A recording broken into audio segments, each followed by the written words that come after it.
And so I was just like, you know what? I'm just gonna like breathe, wait a couple of days, and see where I feel like or I organically fit. And when that three of them, Cynthia, Teddi, and Carson, started to get so close, I tried to have a talk with Carson, where I was like, I don't know how I feel about Teddi, and he was like, oh, she's great, and walked off, and was like very dismissive about it to me because he feels comfortable with her for his game. She is great, and they have very similar experiences in life, and they match. And then Cynthia was like, well, I'm just going to be faithful to whoever, and I'm sorry I said this. And she was going around telling everybody she wants me to win and all this stuff. And I'm like, why are you saying that to people? Like, you're just getting me, like, it's putting a target on my back that I don't already need. Like, because I'm already, like, caught in between both sides of the house. Mm-hmm.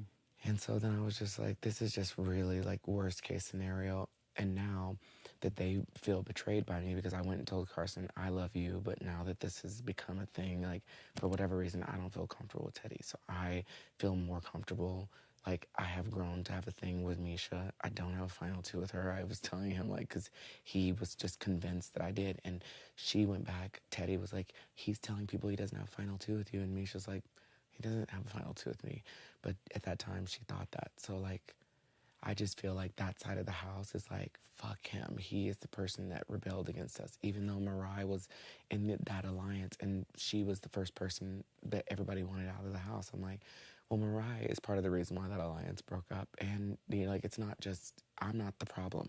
But whenever I said that, it was like they had all forgotten that Mirai was a part of the alliance to begin with. I don't know. At the end of the day, I just wanted to say, like, just for everyone's, if I was everyone's PR person, I'd be like, we just need to not be talking about what has happened that did not happen while we were on the lives. It should never be mentioned in the house again by anybody unless you're the person that brings it up. And that we should just be saying, this is the reason why she's going home. That's all I was trying to say today.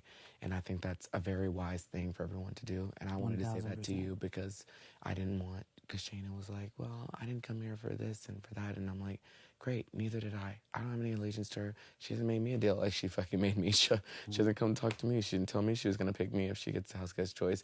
I have no reason to keep her here, and I have done more than stick my neck out for this girl that I just met last week. Mm-hmm.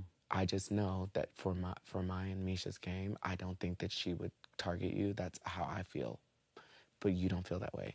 And I do know that if I do feel that Carson and Cynthia, I don't think Cynthia would, but I think Carson on his own would try to target me because I think he feels like I'm his biggest threat in the house and that I'm over here pulling the strings with everybody, that I'm the reason Teddi got evicted or